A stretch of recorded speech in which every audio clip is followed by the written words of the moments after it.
Welcome to another day of Potential Power Sources series. Let me ask you this thing. Have you ever noticed that you have visited some place and you realize that, oh my God, looks like this place I have already visited? Have you ever experienced such incident where you have found this incident has already happened, but you wonder, is it getting repeated or is experience first time? So how many of you have ever such experience and how many of you don't? Do you know these experiences tending you to knock you, to tell you something about your brain functioning?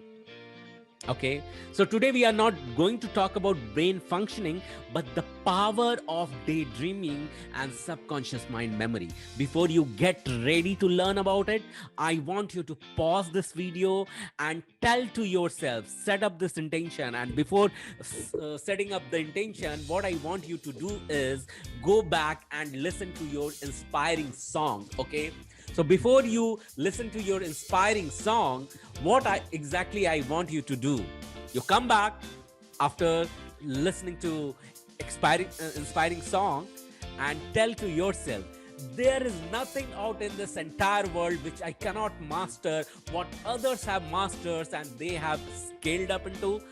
There is nothing such impossible things for me to not to master about.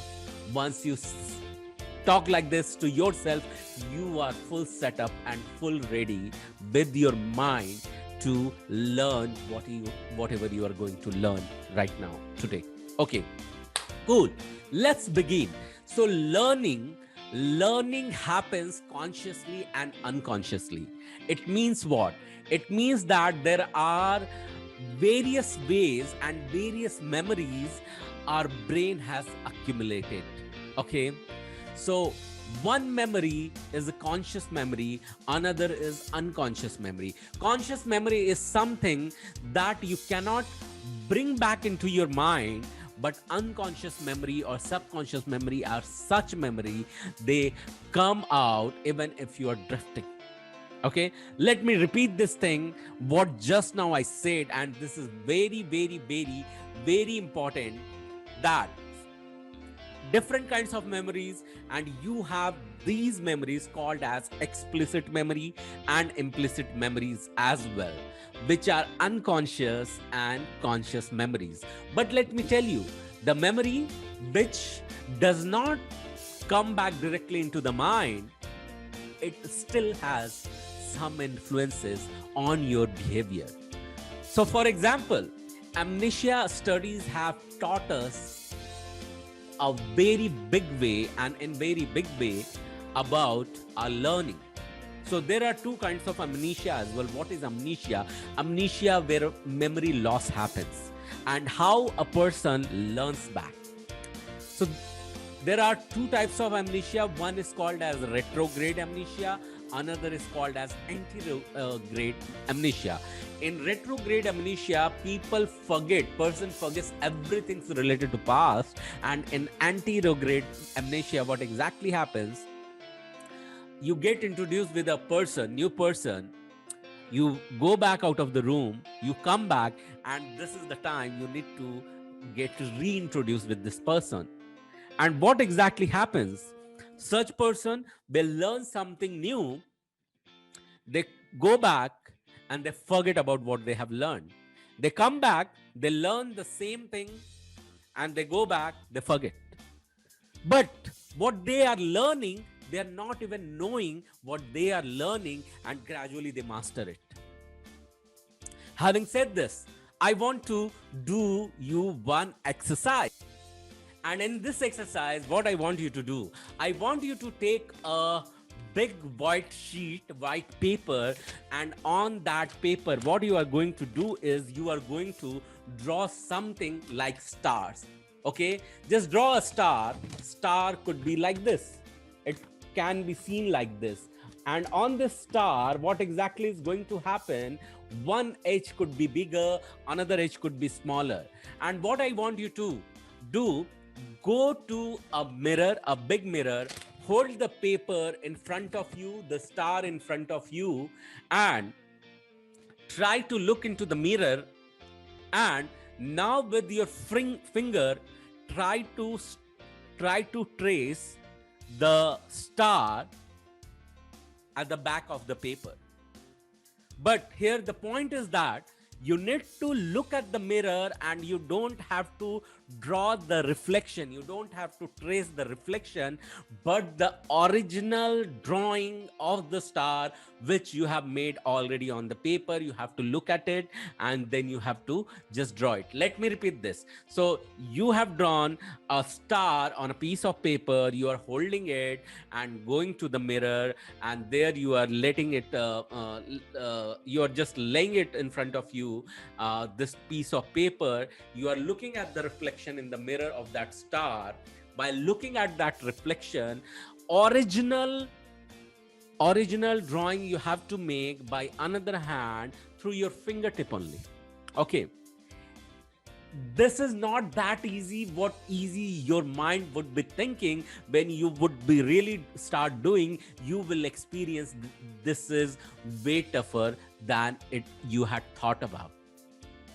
How you can master it? You can master it by practicing it again and again. And this is the way these people who had amnesia, anterograde amnesia, they developed their conscious learning.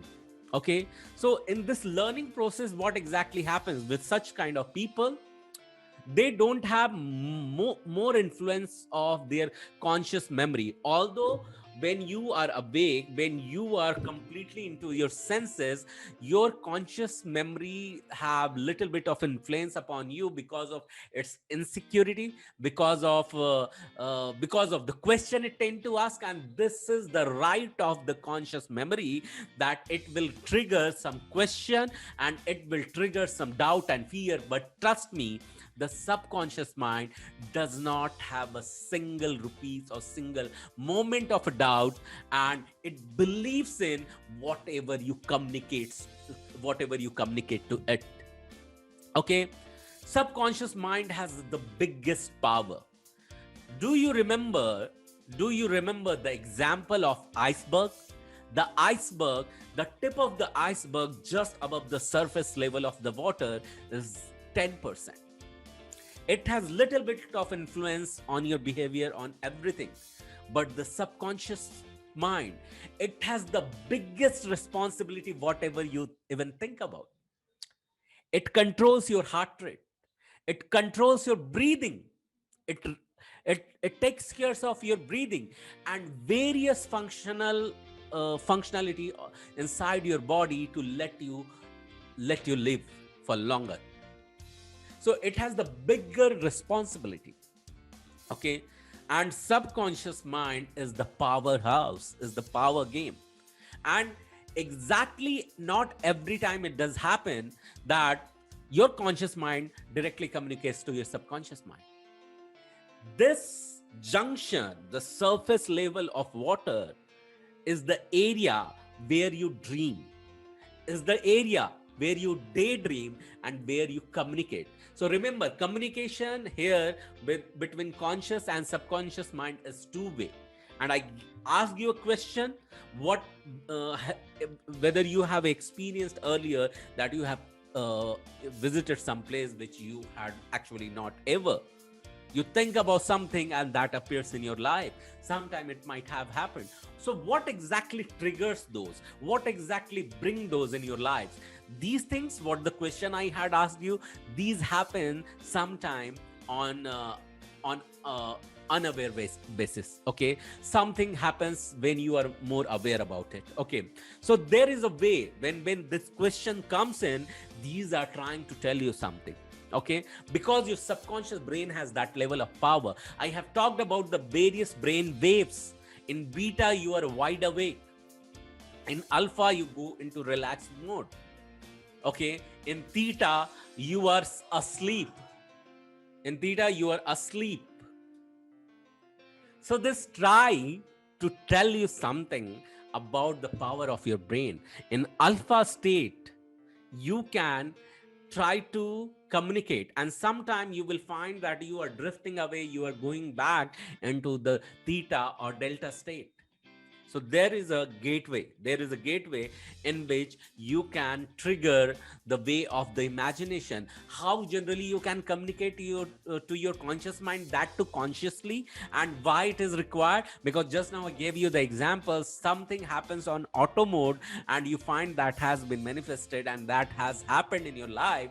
In the similar manner, the imagination has that level of power. It triggers the communication between your conscious mind and subconscious mind, and conscious mind, which has very less influence on your behavior, but still they have, the subconscious mind is fully engaged. How you can do that, and I will tell more that how you can scale up that your conscious mind will not even would like to interrupt you. How are the different phases? So let me tell you in this way. So in subconscious mind, uh, when you will start imagining something, okay, when it becomes more vivid, okay, and you put some feeling into it, okay, then you trigger a, a super solid daydreaming. And when you do it on repetitive manner, the more you would like to materialize it in your real life. I'm giving you another example how it is going to happen. How you can daydream then, if that's the possible, how you can daydream, how you can access this alpha state of mind, because in that state you are more of the relaxed person, okay. So daydreaming is not like sleeping, which is the first act, okay. Sleeping, you just go to the bed and you try to enact to sleep and you sleep. But daydreaming, your conscious mind may interrupt you. When you consciously try to daydream, you may put your brain into action mode, and the more you will try to concentrate, you may find you are getting interrupted. Then what is the easier way?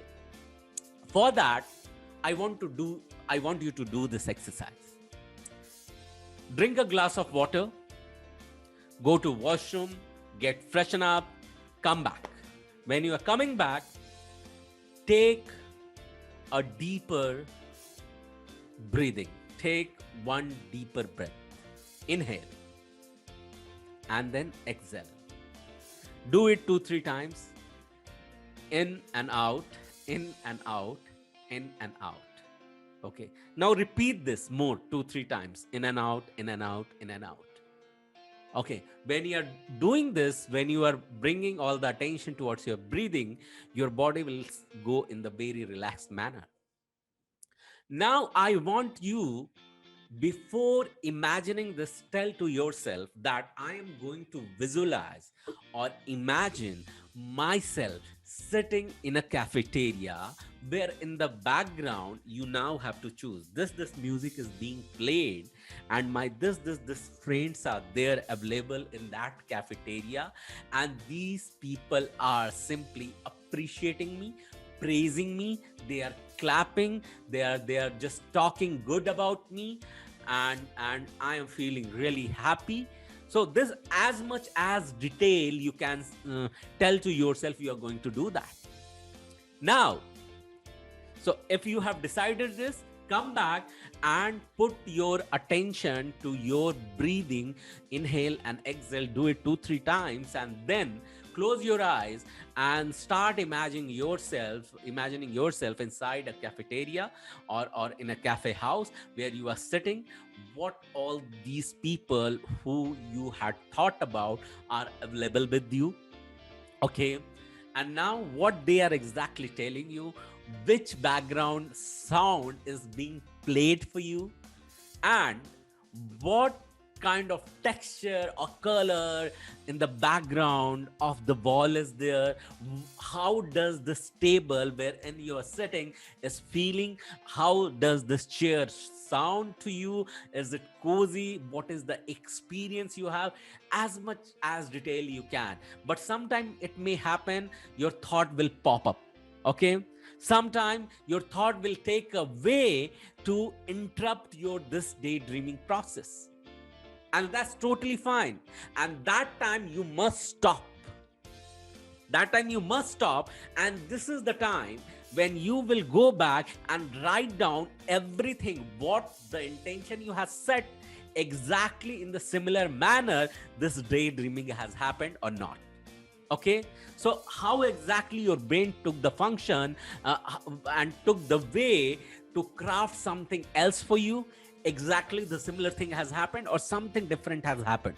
Okay, now try to recall this, and this is the best time when you can recall your dream. So you need to do practice to recall your dream. The more you wake up, okay, the more you are awake after the dream, immediately go back and recall the dream, and you are the best person in this entire world who can interpret your own dream. Okay, because your subconscious mind tries to tell you something. When you review that, when you decode that, what exactly this daydream was, gradually you will start mastering it. Now, this was the time when your conscious mind took over and interrupted the process of daydreaming. Before I tell you that how you can engage your conscious mind as well, let me tell you this thing. If you find that this is going to be very, very difficult for you, okay, what you can do is that wherever you are sitting, just focus at the distant level on one object. Okay, make sure this is clearly visible, this object is clearly visible, and it is easily available in front of you. Okay, which you can see in a very clear manner. It is not blurry. That's number one. While you are focusing on that object, just shift your focus onto the second object on its left hand side, just peripheral to your vision. Okay, you are looking at that, and now you can see these two objects at one time. Okay, now shift your vision to the peripheral of the right of that object and try to capture that into your sight, and now you are able to look at three objects at a time. Okay, now when you are looking at these three objects, you have to find something between these objects and from where you are looking at it. So there is something in between. So now you are mastering to looking at these four objects at a time. And while these all four objects are there in your attention, you have to also identify the fifth object. By bypassing that, you have started looking at the fourth object. Now it becomes the fifth object. So altogether, total 5 objects you are looking at one time. Okay, so what this process is doing to you, this process is making you a bit more calmer, letting you to be in more alpha state. And in fact, the earlier exercise you were doing, you were getting into alpha theta state, which I had explained earlier in my video. Okay, you remember the example of iceberg I quote in subconscious mind, and it's beyond power. Okay, so you have to point out that junction through which you are communicating, through imagination you are communicating. Now what about this conscious mind? Entertainment is another thing. Don't you think that entertainment is the best thing through which you engage your all entire senses? So in this, what the entertainment can happen. So in this process, binaural beats are the most important aspect of entertaining your conscious mind. Okay, while you are imagining something through your subconscious mind. Okay, how does it happen?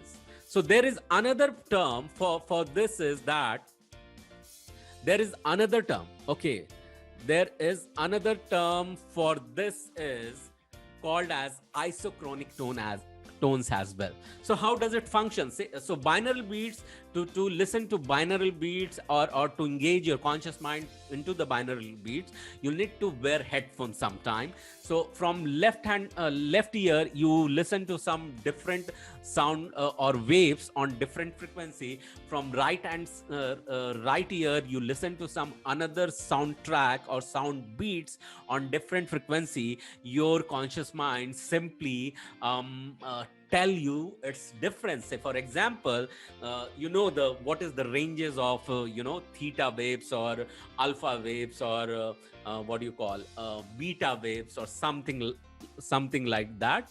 Okay, so just give me just give me a second, because I'm thinking to pull something, but that's totally fine. So brain operates on a frequency between 14 to 30 hertz in general when you are in beta state, and when you are asleep, your brain wave is around 1 to 3 hertz, and when you are into alpha state, then it varies between 9 to 13, and theta state, it is 4 to 8. So alpha is what, 9 to 13, and in delta you try to get into below 1 to 3. Okay, so these are the delta state. But here, what exactly through binaural beats, what is going to happen? Say for example, from right ear, you are listening to 210 hertz of brainwave frequency, and from left you are listening to left and right, there it's a 200 and 210 hertz of frequency you are listening inside your brain. These are in these frequency. Then your conscious mind will subtract it, your conscious mind will tell you the difference. It means it may sound that you are listening to only 10 hertz of frequency of that brain waves. So in a way, your left and right mind both gets engaged, left and right brain both gets engaged through your both of the eardrums. Okay, you are visualizing, you are daydreaming, your conscious mind is totally engaged, your conscious mind is continuously getting entertained, and by doing so, but there is a process how you can define these binaural beats for yourself. So this is how you can do this. So this is what I just wanted to tell you. This is the process through which you need to keep on training your brain and keep on training your mind to bring something in your life consciously. So this is one of the example. Why do you see something sometime what you have already seen, and vice versa? Okay, why sometime it happens that you get some answer already, or some person already in your life for whom or for what you are thinking. Most of people have experienced these common phenomena, and you too can practice this phenomena by using binaural beats or daydreaming. And the more you will master, the more vivid imagination would be, the more similar kind of result you can bring in your life. So this is one of the way. So this is how you are learning and learning. Just to summarize it, we have talked about amnesia, where through using that we have learned that what is the importance of learning through amnesia, especially when anterograde amnesia were the example, where you learn that this is very difficult for these people to remember the name and faces, and they just master it by practicing. In the similar manner, you can practice it and engaging your conscious mind. You can let it learn something new and let it trigger something solid in your life, and that's how you can invite, and that's how you can materialize what we call it as manifestation. So hope you have loved this, and if you have loved it and if you have enjoyed it, I want you to go back to my channel, hit the bell icon, and just give a thumbs up, and let me see your comments inside the comment section, and review it, and let just make me moving by your all the comments inside the video. Hope you are loving it, enjoying it, and don't forget to subscribe my channel. And tomorrow I'm going to come with more and more powerful session, which may simply give you wonderful trigger to give you a shock that you can learn something amazing. Thank you so much. This is Kumar Gaurav signing off, and we'll talk to you soon tomorrow. Take care. Bye bye. God bless you.